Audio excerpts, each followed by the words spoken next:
میں new York کے ایک ریستوران میں بیٹھا کافی پی رہا تھا کہ ایک اجنبی نے قریب آ کر پوچھا، آپ پاکستانی تو نہیں؟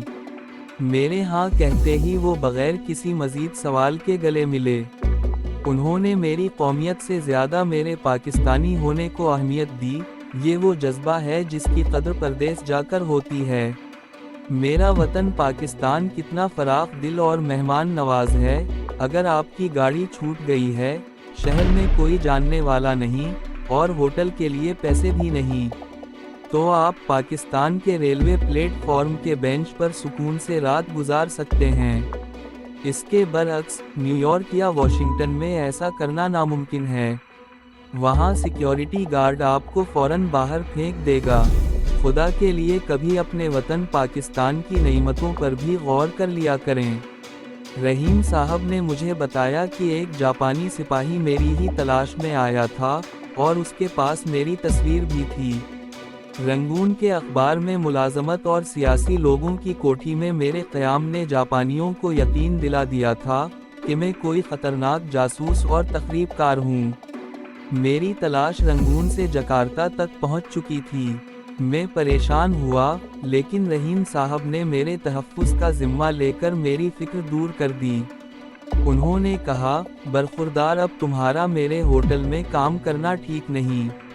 میں نے فکر مندی سے پوچھا، تو میں کہاں جاؤں گا سر؟ یہاں تو مجھے کوئی بھی نہیں جانتا۔ رحیم صاحب اٹھے اور مجھے یقین دلایا، نہ گھبراؤ، میں ہوں نا، تم فکر مت کرو، میں سب سنبھال لوں گا۔ میں رات کے 10-11 بجے تک کمرے میں بند رہا، اور ہوٹل کے چند نوکر ابھی میری شکل سے پوری طرح واقف نہیں ہوئے تھے۔ رات کو جب رحیم صاحب نے ہوٹل بند کیا، تو مجھے پچھلے زینے سے ایک تنگ گلی میں لے آئے۔ باہر ایک بغیر چھت والی پرانی سویلین جیپ کھڑی تھی اور میں ان کے ساتھ جیپ میں بیٹھا۔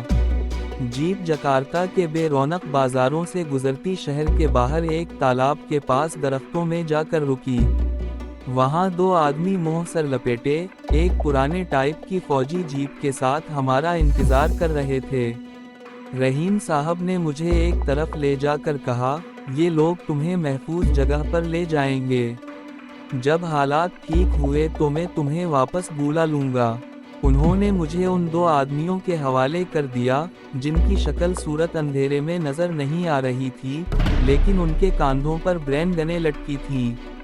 میں ان کے درمیان گاڑی میں بیٹھا اور گاڑی شہر کے مضافات سے نکل کر جنگلی علاقے میں داخل ہو گئی۔ آخر کار مجھے گھنے جنگل میں بانس کے ایک مکان میں پہنچا دیا گیا۔ گاڑی کے رکتے ہی ایک ٹھیکنے قد کا آدمی ہاتھ میں لمبا چھرا لیے اندھیرے سے نکلا۔ یہ لوگ انگریزی اور ٹوٹی پھوٹی اردو بول لیتے تھے، اور زیادہ بات نہیں کرتے تھے۔ جس مکان میں مجھے رکھا گیا تھا وہ لکڑی کے تختے پر زمین سے اونچا بنا ہوا تھا۔ اس میں دو چھوٹے کمرے تھے، جن میں سے ایک میں بستر اور مچھر دانی لگی ہوئی تھی، جو اس علاقے کی بہادر مچھروں کی وجہ سے ایک نعمت تھی۔ مجھے 3 دن گزر گئے تھے، لیکن مجھے یہ معلوم نہیں تھا کہ یہ لوگ کون ہیں اور کیا کرتے ہیں۔ اس دوران ایک گونگا بوڑھا نوکر مجھے کھانا اور چائے دے جاتا۔ دن میں مجھے جنگل میں ایک خاص حد سے آگے جانے کی اجازت نہیں تھی، جس سے میں تنگ آ گیا تھا۔ مجھے محسوس ہو رہا تھا کہ یہ بھی جاپانیوں کے قیدی کیمپ کی طرح ہے، بس فرق یہ تھا کہ قید کرنے والے میرے دشمن نہیں تھے۔ تیسرے دن میں رات کے ابتدائی پہر میں مچھر دانی کے اندر لیٹا، مچھروں کی گسیلی آوازیں سن رہا تھا جو اندر آنے کو بے تاب تھے۔ اچانک جنگل میں دور سے فائر کی آواز آئی۔ اگلے ہی لمحے گونگا باورچی بھاگتا ہوا آیا۔ اس نے میری کلائی پکڑی اور کھینچتا ہوا مجھے باہر لے گیا۔ اس نے زبردستی مجھے ایک گھنے درخت پر چڑھا دیا اور اشاروں سے کہا کہ میں چھپ جاؤں۔ میں سمجھ گیا کہ معاملہ گڑبڑ ہے اور شاید جاپانی مجھے ڈھونڈتے ہوئے یہاں پہنچ گئے ہیں۔ میں درخت کی گھنی شاخوں میں چھپ گیا۔ اتنے میں سارا جنگل 303 اور برین گنوں کی فائرنگ سے گونج اٹھا۔ میں نے دیکھا کہ گونگا باورچی اس باڑے میں چھپ گیا جہاں ایک گائے بندھی رہتی تھی اور باہر بانس کے ساتھ لالٹین جل رہی تھی۔ ایک گولی لالٹین کو لگی اور وہ ٹوٹ گئی۔ اچانک درختوں میں سے 3 فوجی جیپیں روشن ہیڈ لائٹس کے ساتھ نکلیں، جن میں کئی جاپانی سپاہی سوار تھے۔ وہ نیچے اترے اور ایک دوسرے کو آوازیں دیتے ہوئے پوزیشنیں سنبھالیں۔ 2 جاپانی ٹارچ روشن کر کے اپنے افسر کے ساتھ کسی کو تلاش کرنے لگے۔ میرے خیال میں وہ مجھے ہی تلاش کر رہے تھے۔ میں درخت پر سانس روکے بیٹھا تھا۔ جاپانی بانس کے مکان میں گھسے اور وہاں سے نکل کر جاپانی افسر نے باڑے کی طرف اشارہ کیا۔ 2 سپاہی باڑے کی طرف بھاگے اور اندر سے گونگے انڈونیشی باورچی کو گھسیٹ کر باہر لائے۔ انہوں نے اسے جاپانی افسر کے قدموں میں ڈال دیا اور جاپانی افسر نے اس بیچارے بوڑھے باورچی پر تھپڑوں اور گھونسوں کی بارش کر دی۔ باورچی درد سے گوں گاں کرتا رہا، مگر جب انہیں مزید کچھ نہ ملا تو وہ بوڑھے باورچی کو اپنے ساتھ پکڑ کر لے گئے۔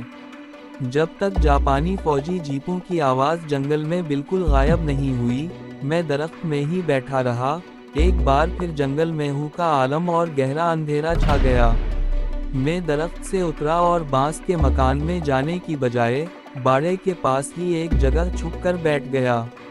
میں سمجھ نہیں پا رہا تھا کہ اب کیا کروں، اور جنگل میں ہیبت ناک خاموشی تھی۔ اتنے میں مجھے جھاڑیوں میں کسی کے چلنے کی آواز آئی۔ میں نے اپنا سانس روک لیا۔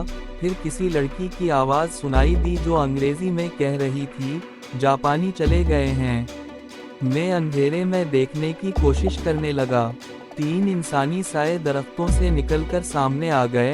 کسی نے ٹارچ روشن کی اور اس لڑکی نے پکار کر ٹوٹی پھوٹی اردو میں کہا، ہم تمہارے دوست ہیں، اگر تمہیں رحیم نے بھیجا ہے اور تم یہاں ہو تو سامنے آ جاؤ۔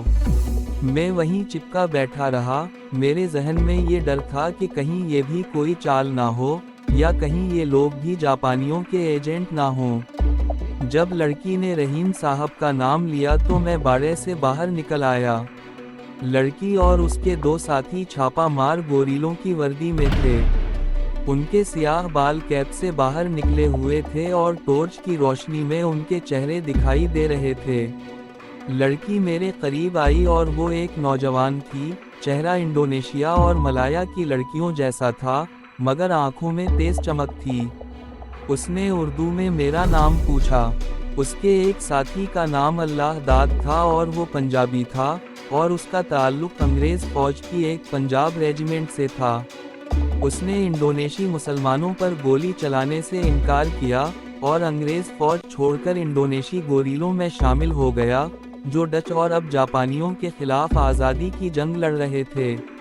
عائشہ نے مجھ سے ہاتھ ملایا اور کہا، میرا نام عائشہ ہے اور میں اس علاقے کے گوریلا آپریشن کی انچارج ہوں۔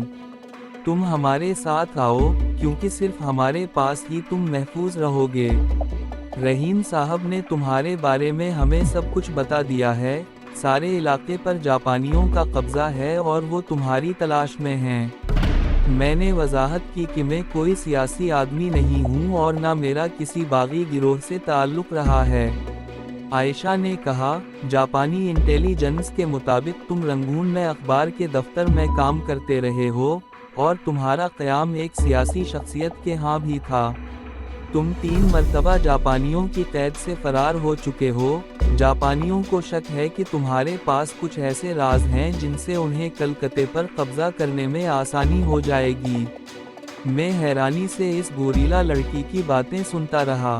اس کا مطلب تھا کہ اب مجھے جنگ کے خاتمے تک ان گوریلوں کے ساتھ انڈونیشیا کے جنگلوں میں مارا پھرنا پڑے گا۔ اس کے علاوہ میرے پاس دوسرا کوئی راستہ نہیں تھا۔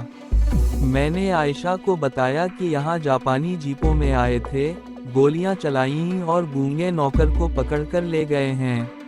عائشہ نے اپنے ساتھیوں سے انگریزی میں بات کرتے ہوئے کہا، ہمیں یہاں سے نکل جانا چاہیے۔ وہ مجھے اپنے ساتھ جنگل میں ایک ایسی جگہ پر لے آئے جہاں ان کی ایک جیپ کھڑی تھی۔ اس جیپ کو درختوں اور جھاڑیوں سے کیموفلاج کیا گیا تھا۔